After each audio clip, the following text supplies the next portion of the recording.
Não te impacientes. A paternidade divina é amor e justiça para todas as criaturas. Quando os problemas do mundo te afogueiam a alma, não abras o coração à impaciência, que ela é capaz de arruinar-te a confiança. Quantos perderam as melhores oportunidades de reencarnação unicamente por se haverem abraçado com o desespero?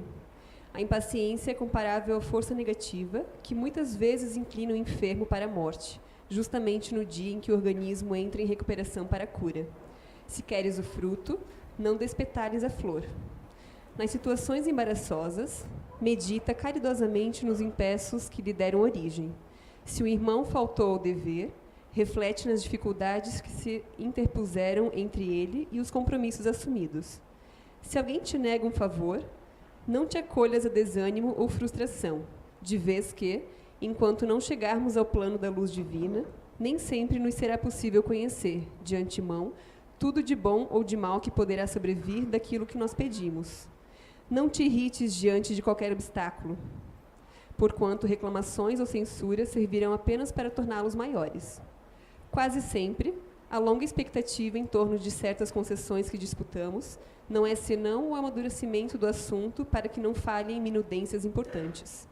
Não queremos dizer que será mais justo te acomodes à inércia. Desejamos asseverar que impaciência é precipitação, e precipitação redunda em violência. Para muitos, a serenidade é a preguiça vestida de belas palavras. Os que vivem, porém, acordados para as responsabilidades que lhes são próprias, sabem que paciência é esperança operosa. Recebem obstáculos por ocasiões de trabalho e provações por ensinamentos. Aguarda o melhor da vida, oferecendo à vida o melhor que puderes. O lavrador fiel ao serviço espera a colheita, zelando a plantação. A casa nasce dos alicerces, mas para completar-se, pede atividades e esforços de acabamento. Não te irrites. Quem trabalha pode contar com o tempo. Se a crise sobrevém na obra que te consagras, pede a Deus não apenas te abençoe a realização em andamento, mas também a força precisa para que saibas compreender e servir, suportar e esperar. Por Emmanuel e psicografado por Chico Xavier. Obrigada, meninas. Boa tarde a todos. Boa tarde ao pessoal que também está assistindo em casa. Vamos começar, então, de trás para frente. Primeiro, a gente vai conversar um pouquinho sobre frustração. O que é frustração? É um sentimento, uma emoção, uma raiva gerado por uma única coisinha: expectativa.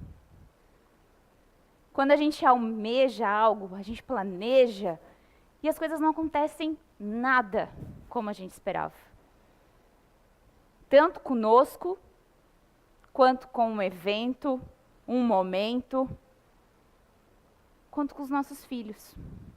Quantos de nós já planejamos uma festa, aniversário do filho, batizado, casamento, noivado, e não aconteceu de nenhuma forma do que a gente tinha planejado?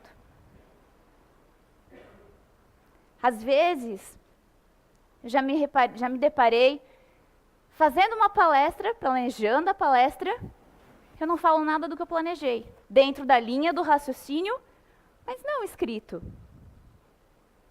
A gente cria uma expectativa. Eu não me frustro pelo conhecimento de que a gente está sendo intuído para levar para vocês o que a gente precisa ouvir. Mas quantos de nós? Frustração e expectativa eu lido diariamente. Na área que eu trabalho, de saúde, eu trabalho com transplante. Quando a gente oferece a oportunidade, explica a oportunidade, você vai ganhar uma nova oportunidade de vida. Explica como vai ser. Muitas vezes, indo pela impulsividade, pelo interesse em ficar bom, em voltar a trabalhar, criar os filhos, manter-se a mesma imagem social. É como se as orientações, conforme a gente vai passando no atendimento, entrasse por um ouvido e saísse pelo outro. E a ansiedade de eu quero fazer, eu quero ficar bom, eu quero realizar. No pós-operatório, Começa a acontecer várias complicações. E a pergunta é quase sempre a mesma. Por que isso está acontecendo comigo? Não me foi falado, não era isso que eu imaginava. Não imaginava ficar 4 meses internado numa UTI, não me imaginava ficar 6 meses restrito. Não me imaginava tanta coisa. Porque a gente tem a tendência de ver o lado que a gente quer ver.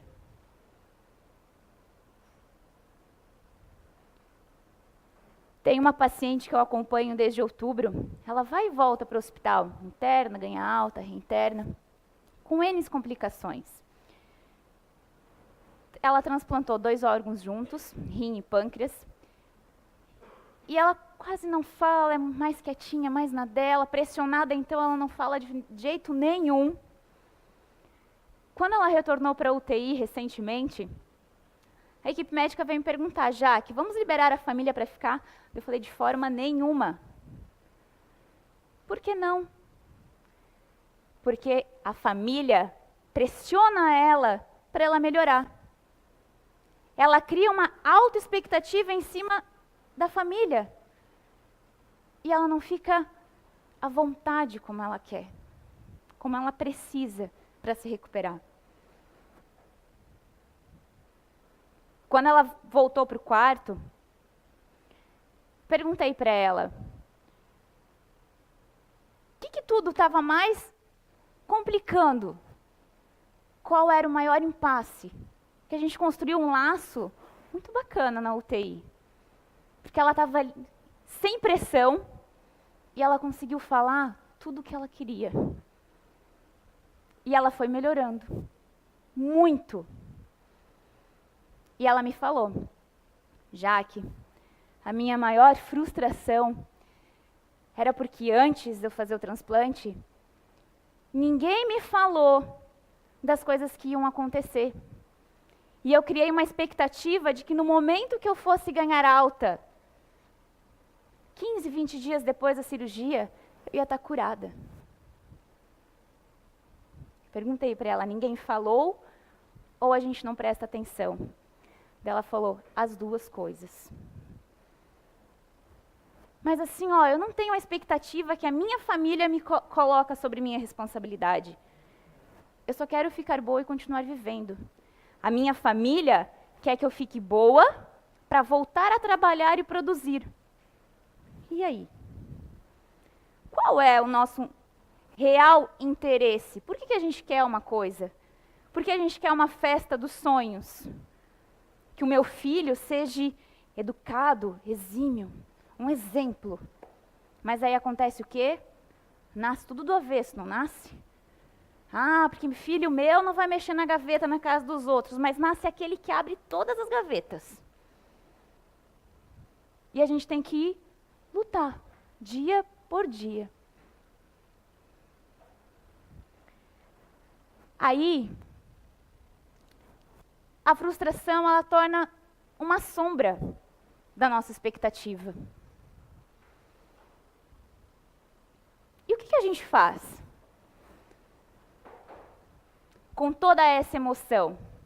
A gente começa a buscar culpados, explicações.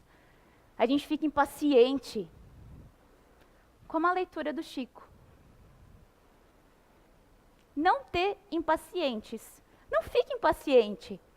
Porque é aí mesmo que as coisas já não estão acontecendo como a gente almejou, colocou a expectativa. Quanto mais a gente vai batendo na tecla, porque eu continuo querendo por teimosia, por orgulho, mais a coisa deslancha. Pois é. Aí, vamos voltar para a criança. Quantos de nós hoje temos bastante dificuldade de se replanejar quando a gente bate na trave? A gente não consegue ver outra solução. É como se a gente ficasse preso, enclausurado. A gente não consegue ver uma solução diferente. A gente não consegue ouvir intuições, que a espiritualidade está nos mandando, as orientações que a gente precisa, as pessoas falando, faz assim, tenta de tal forma. Não, a minha forma. Orgulho às vezes falando, teimosia falando. Ou às vezes a gente se fecha para tudo, não quer mais ver nada, mais falar nada, vou desistir então. Quantos de nós, desde pequeno, recebemos tudo o que queremos? Ah, meu filho, às vezes a gente tem que negociar assim para motivar, para dar uma meta para o filho, um resultado, sim. Para dar um limite, uma regra, ok. Mas em excesso, a gente cria crianças muito mimadas. Quando viram adultos, pego muito no hospital. Ah, mas eu quero que seja feito agora. Por que agora? Porque eu acho que é agora que tem que ser. Não, fulano. Tá, por que eu preciso esperar até 5 horas para receber o remédio que eu posso receber agora? A enfermagem está toda parada lá no posto de enfermagem. Sim, porque a sua medicação é... Tá, por que eu tenho que esperar até amanhã para fazer o exame? Eu não posso fazer hoje. Mãe, por que eu tenho que esperar até o final do ano para ganhar minha bicicleta? Eu não posso ganhar hoje. Porque às vezes a gente não tem merecimento. O que a gente quer não é o que a gente precisa, mas a gente é muito mimado espiritualmente. A gente quer, porque desde pequeno a gente foi mimado. Ai, dá logo para essa criança, Bia, para ela parar de chorar e me incomodar. Tá bom, pega aqui meu celular. Graças a Deus, não tive. Tive outros mimos, tive. Foi difícil? Foi. Aí, a gente entra numa zona de conformismo. Que a gente até aceita a situação, mas é como que ficasse aqui, ó, entalado na garganta, não desce. E a gente começa a lutar, mas a gente não questiona. Às vezes a gente é condicionado pela vontade do que o outro quer, e não pela minha. Ai, já que tá tudo desperdiçado mesmo, vamos assim, vamos fazer... Ai, vai. E não. Quanto mais a gente se conforma e não luta, não é uma questão, mas deixa pra lá, eu já tolerei, eu já perdoei, pra mim já passou. Não, eu só estou no meu processo de conformismo, eu estou acomodado. Eu não fui nem para um lado nem para o outro, eu só me acomodei. Pois é, a gente precisa se libertar da frustração, vindo para a expectativa. Já que então para se libertar é muito fácil, é só não criar expectativa. Como? Se às vezes a gente nem vivenciou ainda o momento real, mas na minha cabeça já passou todo o filme. Eu já vi tudo acontecendo. Ou eu já visualizei meu filho, com 2 anos de idade, sendo médico, reconhecido, ganhando prêmios nobres. Mas ele não quer seguir pela medicina. Daí a gente se frustra.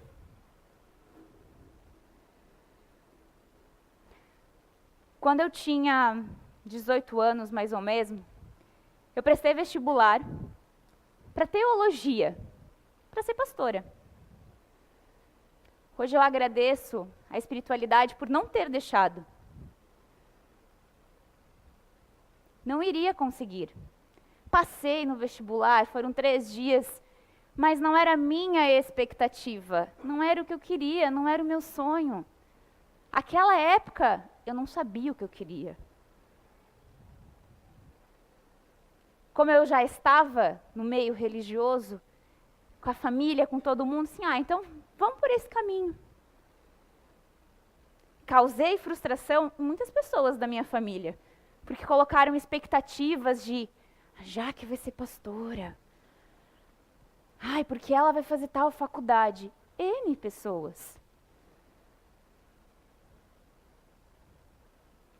Mas eu fui aceitando tudo isso e buscando de uma outra forma. Não dei muito valor para as reclamações, para os xingamentos, que não era o que ia me fazer bem. Mas quantos de nós, a gente cria o hábito de reclamar? Ó céus, ó vida, ó azar. Só não dá certo comigo mesmo. Só eu, que tenho o dedo podre. Não, deve ter alguma urucubaca em mim. Tô cheia de obsessor, não pode, eu não tô conseguindo. Não tá dando muito certo. Aí, a gente abre o nosso campo energético para aí mesmo.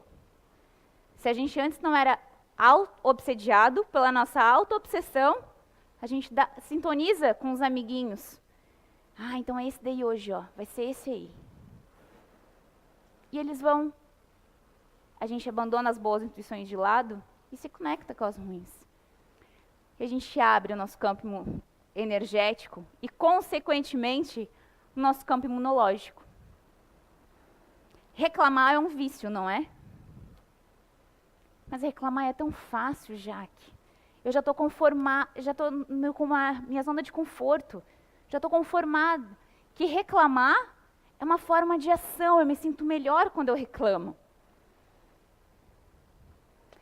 Tem uma psicografia que a gente recebeu que fala que o ato de reclamar desinflama o nosso coração. Desinflama porque ele murcha. Mas além disso, gera vícios. Gera uma conexão neural de reclamar. É como se fosse uma teia de aranha. Parece que uma reclamação atrai outra reclamação e tudo vira reclamação. A gente reclama porque acordou atrasado, daí a gente reclama porque o café não está pronto, a gente reclama porque o café não está do gosto que a gente queria, a gente reclama porque o trânsito está muito ruim, a gente já chega reclamando onde a gente quer chegar, e tudo vai virando reclamando, reclamando, reclamando. E a gente cria o hábito de reclamar, e é cientificamente comprovado. Segundo os pesquisadores, 30 minutos de reclamação e negatividade no dia, 30 minutos é muito pouco, não é? Pois é, já se passamos 30 minutos desde que começamos. Cria no nosso cérebro corrente sináptica. Vocês já viram teia de aranha? É como se uma reclamação juntasse um neurônio no outro. A segunda reclamação já juntasse outra. E vai fazendo tipo uma teia de aranha. E o cérebro entende aquilo como um comando. E é muito fácil, porque eu estou sempre alimentando esse comando. Eu já reclamei porque eu acordei atrasada. Eu já reclamei porque eu bati o dedo na ponta do sofá.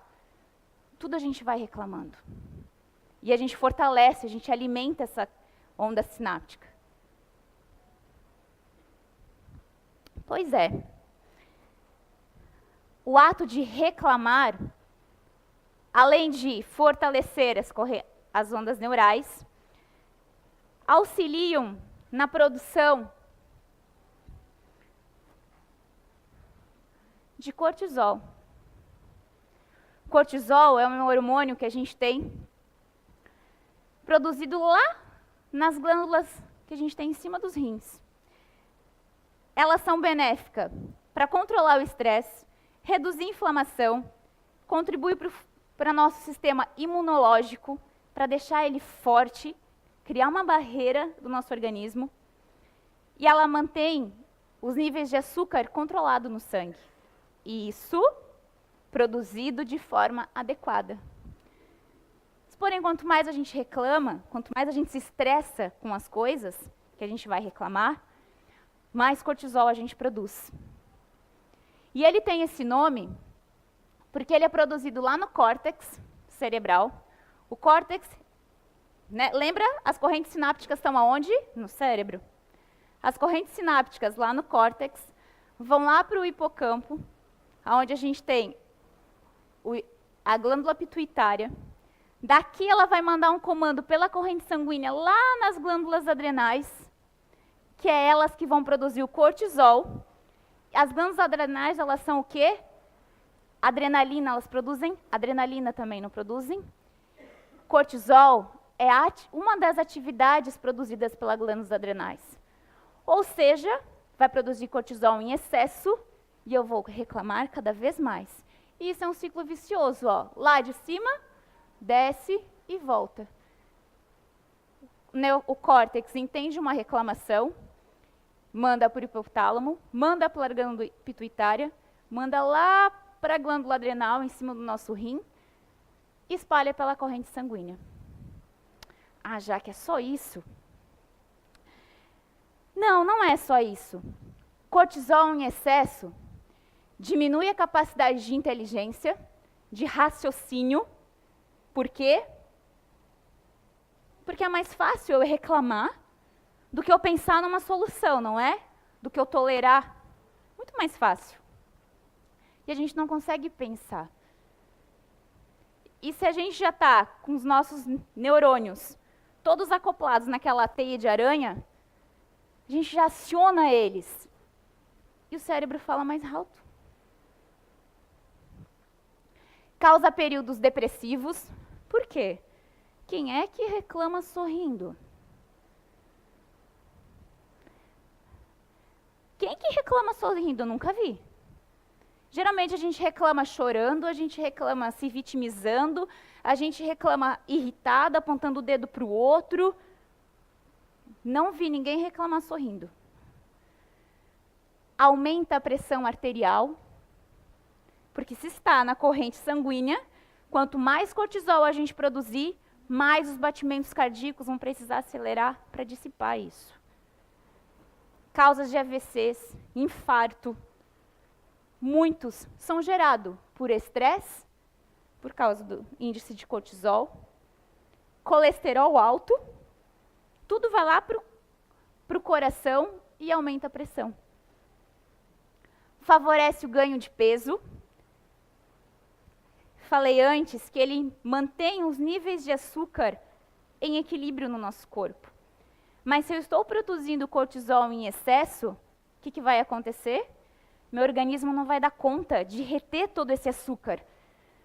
De liberar todo esse açúcar. Eu vou estar produzindo em excesso. Vou comer a mais. Vou comer muito mais. Muito mais carboidrato, muito mais açúcar. Já em excesso, cortisol, a gente ganha peso. Ah, eu estou engordando, mas eu não sei por quê. Quase não como. Causa disfunção hepática. Quando eu encontrei esse itemzinho aqui, eu entendi muita coisa. Do porquê muitos pacientes transplantam por disfunção hepática e na hora da entrevista, de 10 perguntas, 30 são dúvidas e reclamações. Perguntam 10, não aceitam e reclamam 30. O fígado já está sobrecarregado.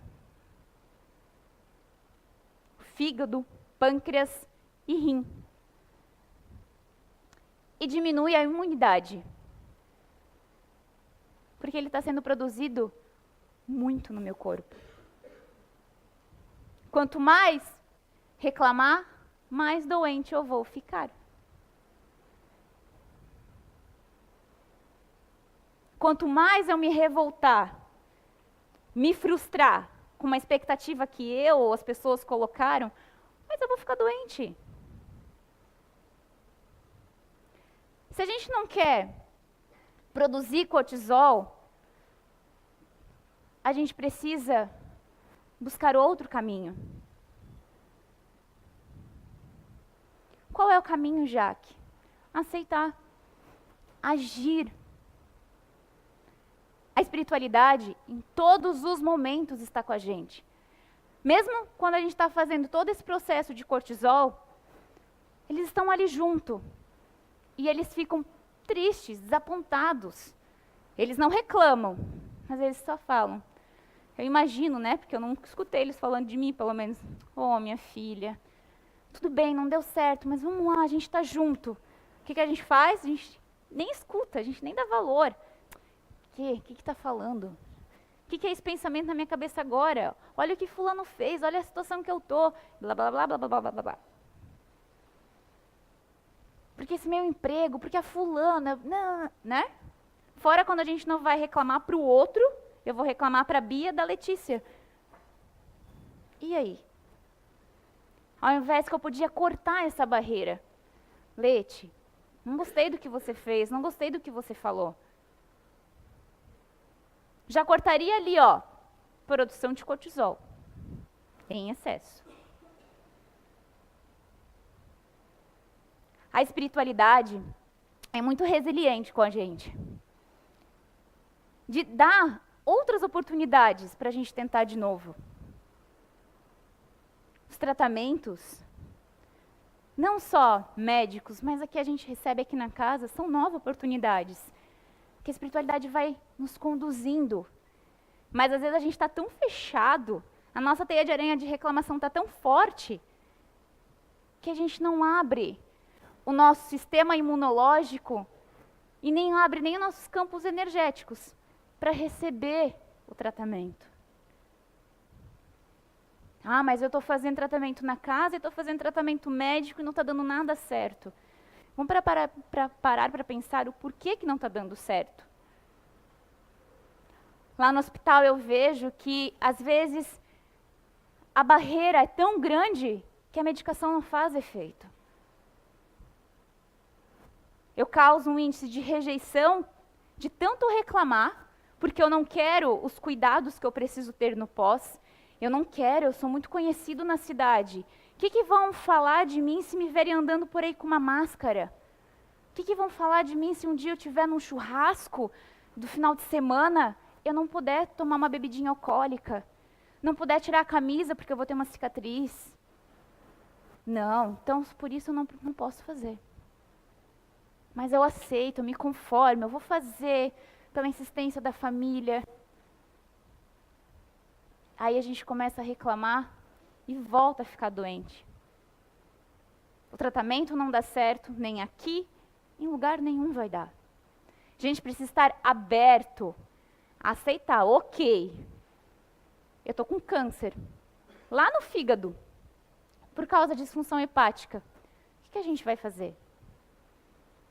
Ok, eu não vou lutar contra, não vou me conformar, mas eu vou aceitar, agir.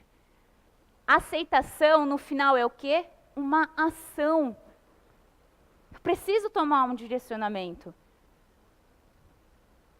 Ao invés de ficar fortalecendo ainda mais tudo o que está acontecendo. Resiliência é a arte de transformar toda a energia de um problema em uma solução. Será que a espiritualidade ia conseguir se conectar com a gente se eles também ficassem reclamando, nos xingando? Não, eles não iriam de forma nenhuma. Da mesma forma que às vezes a gente não se conecta com a casa, com o marido, com os filhos. E o lar, que deveria ser um repositório energético, atrapalha ainda mais a nossa saúde.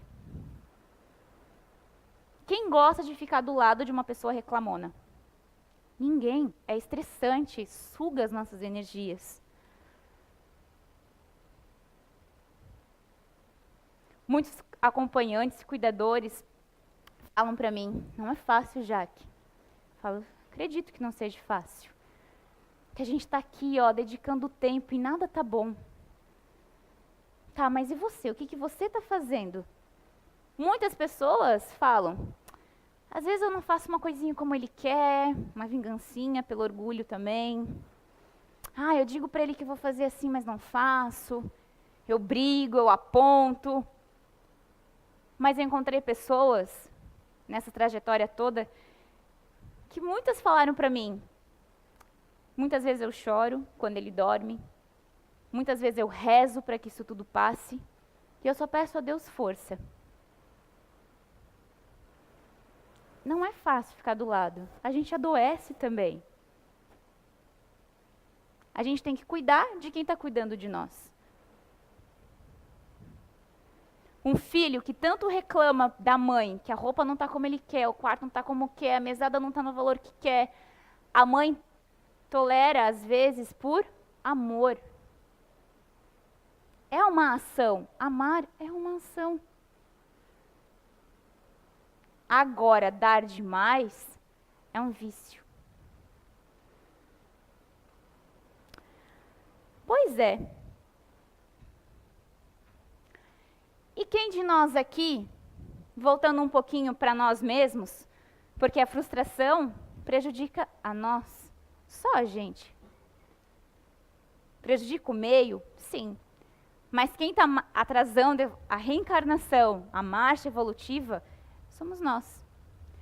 Quem de nós aqui se aceita com limitações, não são deficiências, são limitações. Limitações que a gente precisa para não passar por cima dos outros, para conseguir restituir o que a gente fez, conseguir passar pela encarnação. Quem de nós se aceita o tipo físico? Não, eu quero ficar musculoso. Geração fitness aí, eu quero entrar também na geração.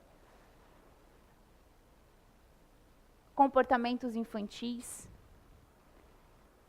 Não, aquela ali não leva nada a sério. A gula, a fome, obesidade. Que a obesidade já é um padrão que já colocam como discriminação também. Mas quem de vocês aceita? Não, eu me sinto bem. Agora eu estou bem. Estou bem comigo mesma. Estou feliz em ser assim. O esporte. Eu queria que meu filho fosse médico, mas ele gosta de jogar tênis de mesa.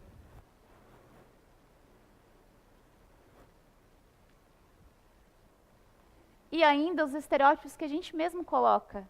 Quem de vocês se aceita e aceita os familiares de vocês? Aceitação é quando nada disso aqui nos impede de continuar.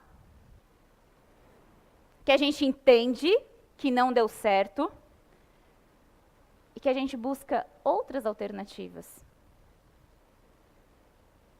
Vamos imaginar, já para finalizar, que esse serzinho aqui era um atleta. Ganhou muitas medalhas, sofreu um acidente de carro, no ato por uma imprudência, mas a espiritualidade viu que ele ainda tinha chances na reencarnação. Vamos recarregar o passe da vida ali. O que ele pode... Primeiro ele vai o quê? Se frustrar. Não vai? Aos pouquinhos, ele vai se conformando, vendo que ele pode ter uma atitude diferente, que ele pode continuar competindo, com limitações, mas ele pode continuar.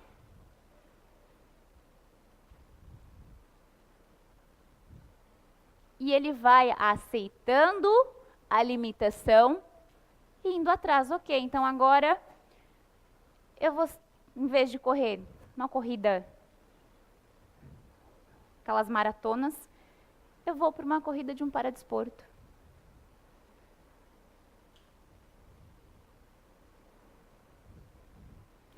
Às vezes, a gente tem uma situação em casa que a gente não quer aceitar muito bem. Eu não aceito que o meu filho fique paraplégico.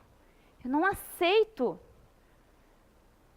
Quem precisa aceitar?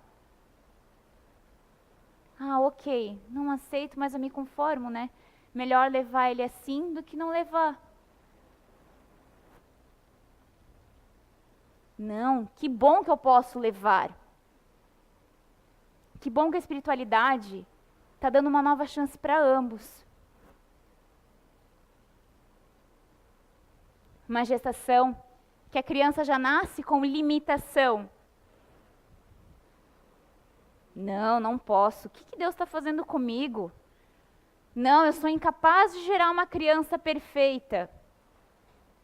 Não.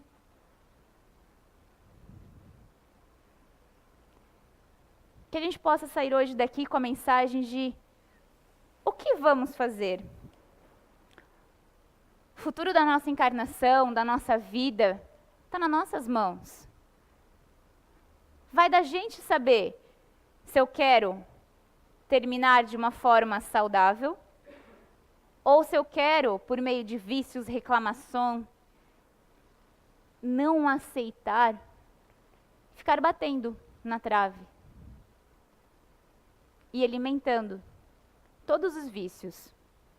Orgulho, fofoca, imagem.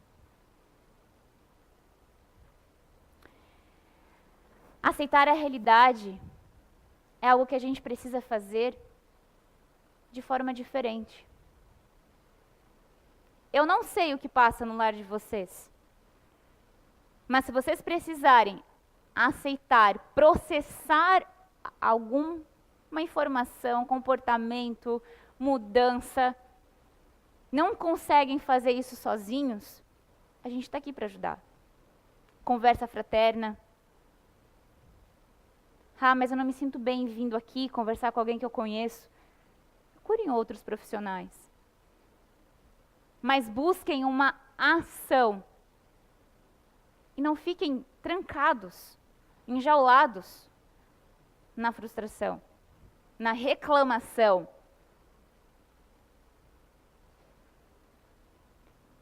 Se conheçam. A Bia, no início da palestra, estava falando de vários cursos que a gente tem disponíveis na casa. O SOS emocional é uma forma de se conhecer. É uma forma, ok, não quero marcar uma conversa fraterna, não quero procurar um profissional, mas eu vou me permitir vir, ter uma ação de vir no SOS. Quem sabe o meu problema não é parecido com o que a Letícia vivencia. Ou eu consigo entender o porquê eu ajo dessa forma, porque fulano age de tal forma. A gente aceita e começa a ver de outras formas. A gente para de ser chato, birrento e melhora o nosso relacionamento. E que a gente possa aceitar, amar, ao invés de reclamar. Obrigada a todos e tenham todos uma boa semana.